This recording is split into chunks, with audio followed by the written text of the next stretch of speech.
Hey everybody, today Rahdo runs through Sorcery, episode number 3. This is the show where I spend just a few minutes letting you know about a bunch of games that are seeking funding on various crowdsourcing platforms, specifically Kickstarter and GameFound, and that have really grabbed my attention, that I think you might want to know about. And the thing that really ties all these together is the campaigns are already live and they're going to be ending in the next couple of weeks. So I'm going to be talking about 9 games today, rapid fire style, one of which ends on the 20th of July, one of which, that's the first one I'll talk about, and the one at the end ends on August 3rd. And so you have a little bit of time to check these out and see if I'm right or wrong, or if they might be of some interest to you.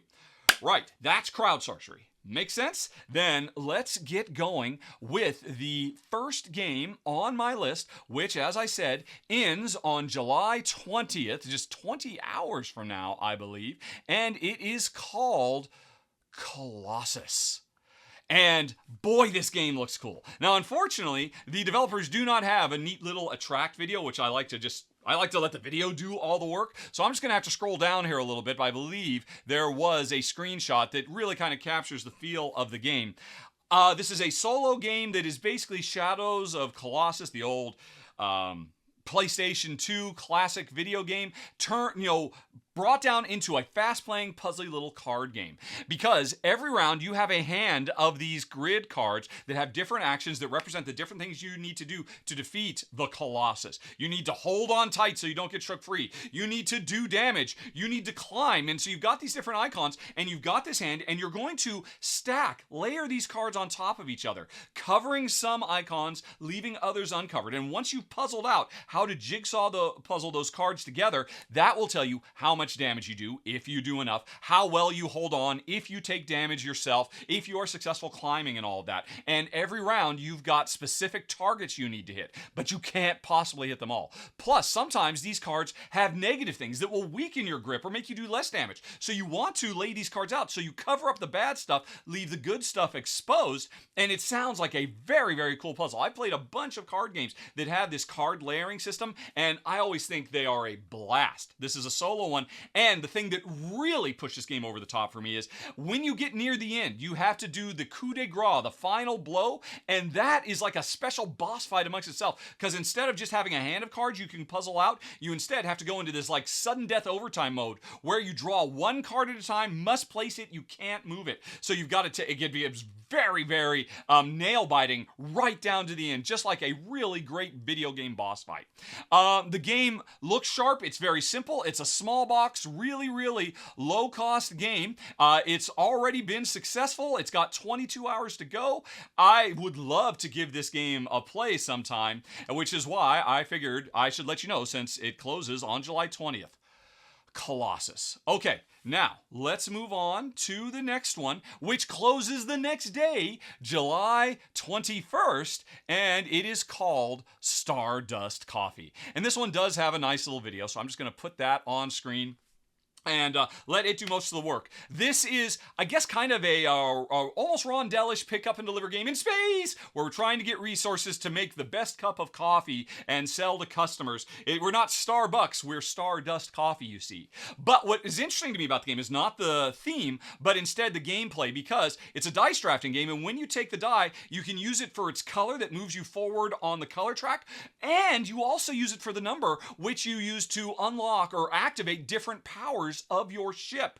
So every die has 2 uses that you have to use every time you grab one. Multi-use dice. A wonderful, cute little presentation. It looks pretty sharp, which is why I thought it might be worth checking out. You've got a little bit more time, folks. Lots of unique player powers. All of the rest of it, that is Stardust Coffee. And now also ending the same day, July 21st, next up on the list, we have got the Grand Carnival. All Aboard? No, not All Aboard. I'm thinking of a different game. Grand Carnival on the Road. Although this is a re-release of the original Grand Carnival, which is a phenomenal tile land game. One of the best I've ever played, quite frankly, because it's 2 tile land games at once. You're laying down the foundations for your carnival tents, and then the carnival tents, which are polyomino pieces on top of it. It was already a brilliant game, and so you can get that. But with this new expansion, it adds so much. Now, I've already done a sponsored preview for this, so you can check that out to learn more. But the way that it brings all the modules in, there's several different modules, clowns and mega tiles and all kinds of stuff, but it does it with this on the road motif where you could say, hey, today I'm playing in Chicago, I'll mix these ones together or those ones, and it every time you go to a different city, you get completely different scoring objectives that radically change the feel of the game. Like I said, Grand Carnival is already fantastic. You don't have to take my word for it. If I recall correctly, Z Garcia of the Dice Tower loved it. He literally put it in his #1 game of 2020.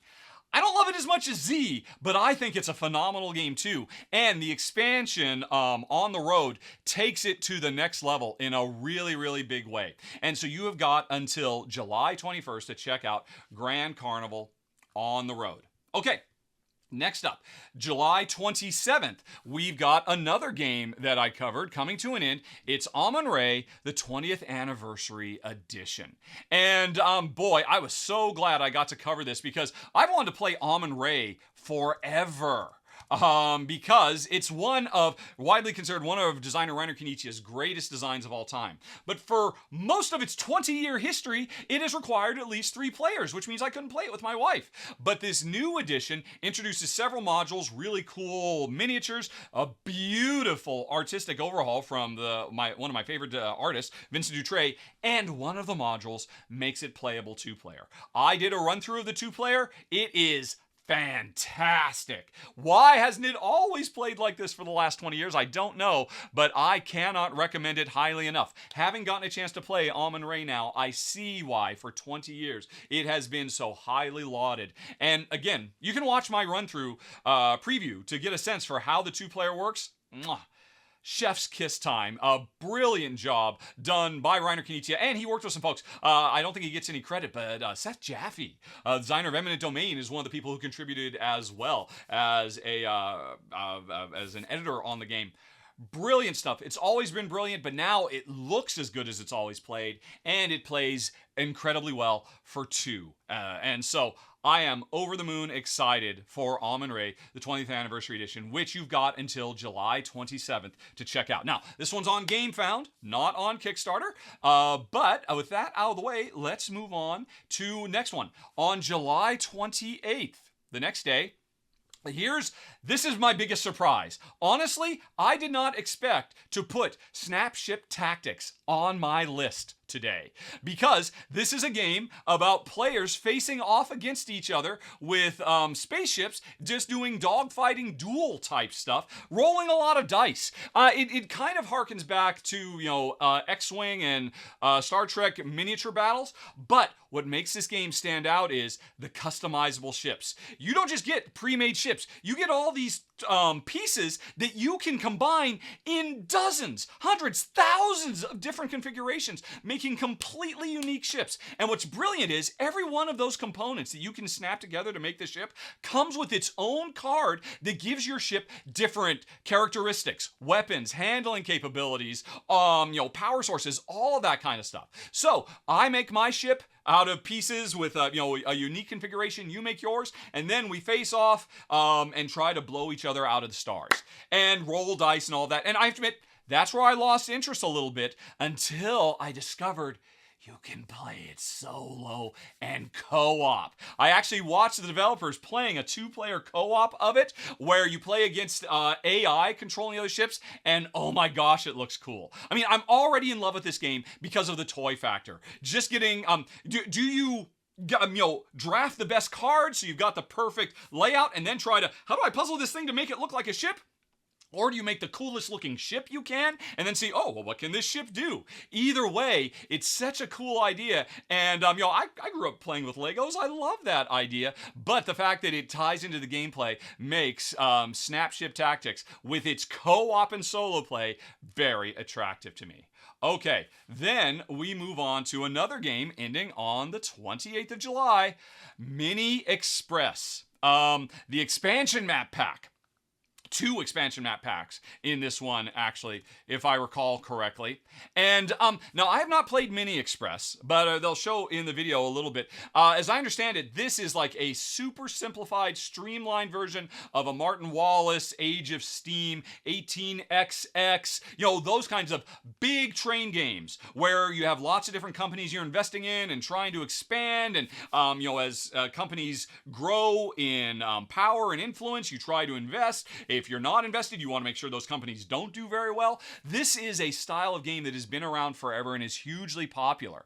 And Mini Express takes it and crunches it down into a fast, tight playing little game, which I have not played, but I have heard nothing but great things about this, that it's such a brilliant design. And I guess I'm not surprised because it is from the designer of Steamrollers, which I have played. Steamrollers is a brilliant train game roll and write. So Mini Express I've heard great things about. So you can get that on this campaign, but what you can also get are 2 new map packs with new countries that have been added, England, Taiwan, Japan, and Spain, if I recall. And the thing is, the other thing that really pulled me in was 2 of those maps are designed by 2 of my favorite designers of all time. Tony Boydell did the England map, and Hisashi Hayashi did the Japan map. So, and apparently they're not just, it's a new layout, but they actually change gameplay in interesting and meaningful ways too.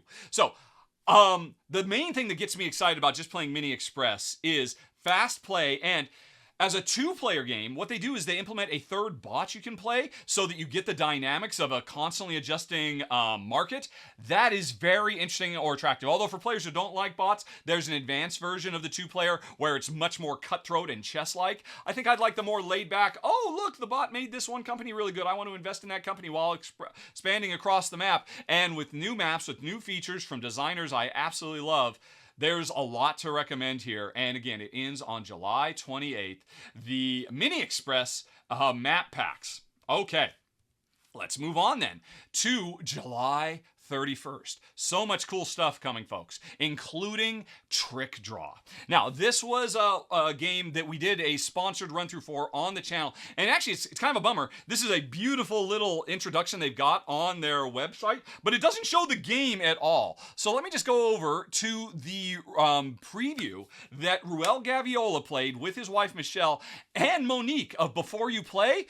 You can check this out, and oh my gosh, it's so much fun. The 3 of them had a great time. The game itself is so quick, they actually played 2 full sessions of it in a half-hour run-through. And to describe the game, it's kind of in the same realm as it's a simple card game. Draw a card, play a card. That's what you do on your turn, and everybody's racing to hit a point score token or value. And every card you play has the potential to build you up or play tricks on your opponents. The closest thing I can think of to it, watching Ruel and Monique and Michelle play, it kind of feels like, Love Letter. Incredibly simple, incredibly elegant, tons of mind games trying to think about what might my opponent do, how do I play this card to best effect, and constantly making moves to mess with your opponents. Normally that's not my thing, but this game looks so fun and fast and fluid. I mean, you'll have a game done in 10 minutes. And again, go check out the preview that Ruel did. It was such a blast to watch the 3 of them throw down. And Monique, a new side of her I had not seen on her normal channel Before You Played. Anyway, the game looks smooth, fluid, fast, incredibly easy to teach and play, and one of those ones where, hey, once it's done, you'll just want to play it again over and over and over again. So you can watch the preview Ruel did to learn a little bit more about it, and you have until July 31st to check out Trickdraw. Okay, we're almost done, folks. 2 more to talk about. Next up, we move on to the month of August and the game known as Moon. And this is one, it breaks my heart I have not played this yet, because I have played the 2 prequels to this from the same designer publisher. What are they? Villagers and Streets. And I did run-throughs for both of those. And Moon is the latest from Håkon Gardner. And those 2 previous games were brilliant. Simple, elegant, fast-playing card games with a lot of really interesting stuff going on, and so I expect really good things from the third in this series. So this one, we are trying to colonize the moon, and it is a card drafting and tableau building worker placement game, where the more cards you get and you try to, stack certain types that, work well together, but they become worker placement spots that you can actually deploy your troops to so that you can have the most successful moon base, and that will become the basis of the capital of the moon. And like I said, I have not played this yet, but I did watch some videos of it, and it just seems really sharp and clever and fast playing. Alexa, stop. I don't know why Alex just started talking just there, but maybe she's excited about it too. Anyway, again, based on the pedigree of the previous two ones, Streets and Villagers, I expect Moon to be fantastic. You can go check out the Kickstarter page right now. There are some other folks who have actually covered it, so you can get a sense for what it feels like to play. But I'm pretty much sight unseen sold on this game. Moon. Okay. So that's it, folks. One more game to talk about, and we're going to go back to GameFound instead of Kickstarter. It is the Hans Christian Andersen Fairy Tales Family Game Collection. That is a mouthful. And you've got 15 days, I think, as of when I'm filming this. August 3rd. It might be August 2nd. I'm not quite sure. One thing that bugs me about GameFound, it just tells you 15 days less. It doesn't say the exact day that it ends. Unlike Kickstarter, GameFound people, please add that right here, exactly when it's going to end. Because I don't know if it's going to end on the 2nd or the 3rd, depending on what time of day and all that. Anyway, though, doesn't matter, immaterial. What is this game? This is a collection of 6 games that you can buy in one of 2 bundles. 3 card games is one bundle. The other bundle is 3 flip and write games. And the thing is, all 6 of these games are based on the fairy tales of Hans Christian Andersen, The Ugly Duckling, The Snow King, The Emperor's New Clothes, Tinderbox, The Little Mermaid, and The Princess and the Pea. And they are all designed by, Oscar Gonerud and Daniel Peterson. And this is an incredible design duo. These 2 designers, when they've worked together, they brought us Copenhagen, Flamme Rouge, 13 Days, Tale of Pirates, Helsinki, a game I just covered for Queen Games a little while ago. The 2 of them are really just on point. And I can't go into all 6 of these games. It would literally, I'd double the length of this show. But you can go check out the GameFound page. By the way, folks, you can check out all these pages. The links for every single one of these projects is down in the show notes right now. So you can just jump right to these. And they've got a really nice little, just 1 or 2 sentence description of each of the games. It does a brilliant job of capturing what makes each one of them special. And so you can buy 1, 2, or both bundles, and it's just launched, so it's got a couple of weeks to go. And it's actually, here's an interesting thing. It's kind of a depressing thing. Their goal is 2,000 euros. And folks, if you're one of those types say, you know what, I'll just wait for it to come to retail. This one is not coming to retail. As it says right here, they've already done the print run for this. This was a game made just for the Danish market, because Hans Christian Andersen is a rock star in his country of origin. So they made it to sell in Denmark. They set aside 440 copies of these games to be able to make them available to the wider market, and then that's it. So if you're at all interested in the subject matter of these games, or just the design pedigree of these 2 guys, it is definitely worth your time to check out. If you like flip and writes, if you like simple card games, I think each one of them comes with like 120 cards. There's push your luck stuff, there's polyomino stuff, there's an Uno-y type card. They're all kind of on the lighter side, really pushing for families. But again, these 2, I have been impressed by every one of their designs I've played. So I expect you've got 6 great games for families here. And because their target is 2,000 euros,